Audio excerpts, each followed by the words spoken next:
Well, the barn raising was surely the most exciting thing I had ever seen live in my life. When I finally saw it up on the screen, that dance, it was very exciting, but nothing like being there.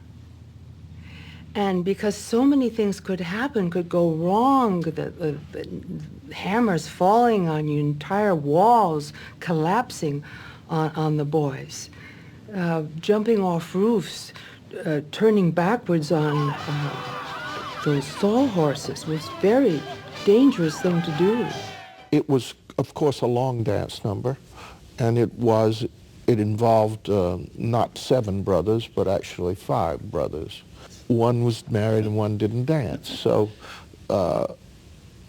we had roughly 10 people, or 15, since it's a challenge between the 5 Pontepe brothers for the 5 girlfriends and the 5 townspeople. So we had 15 dancers.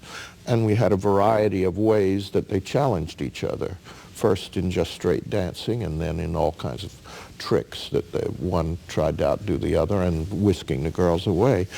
And it was long, so it was complicated in that sense of how to make that work and how to move it around and not spend forever photographing it. So we because Michael Kidd, who did an incredible job of choreography, but spectacular job on that number, and other numbers in that movie for that matter, but because it was so well organized and rehearsed, we shot it completely out of sequence in order to get it done in quick time.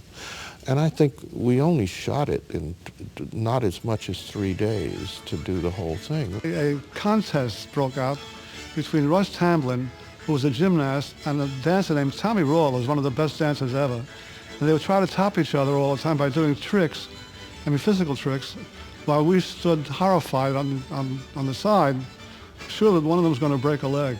Everybody got along. Everybody was working for the same thing, a good film.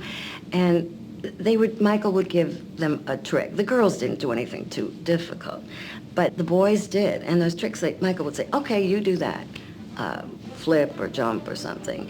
And they would say, oh, if it was Mark, he'd say, no, I don't do that as well as Tommy does. Now that's kind of unheard of in film, because the more you're on the screen, the more you're seen. But they didn't do that. It was just like really unusual, wonderful kind of everybody playing together for the good of the picture. The MGM marketing department decided that no one would go to see a film called Sobbin' Women and changed the title to A Bride for 7 Brothers.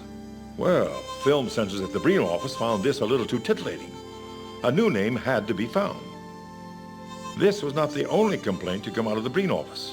Remember that plaintive little tune, Lonesome Polecat? Guess what was wrong with that? Give up? Well, in October of 1953, Doré Charest received a memo from Joseph Breen, which took aim at, and I quote, some extremely offensive jokes about men and sheep. A man can sleep when he sleeps with sheep. Ridiculous, yes, but a problem to be dealt with nonetheless. So the sheep were kept inside their stable throughout the number. The picture was given a new title, 7 Brides for 7 Brothers. And on February 2nd, 1954, after a remarkably short 48 days, filming was completed.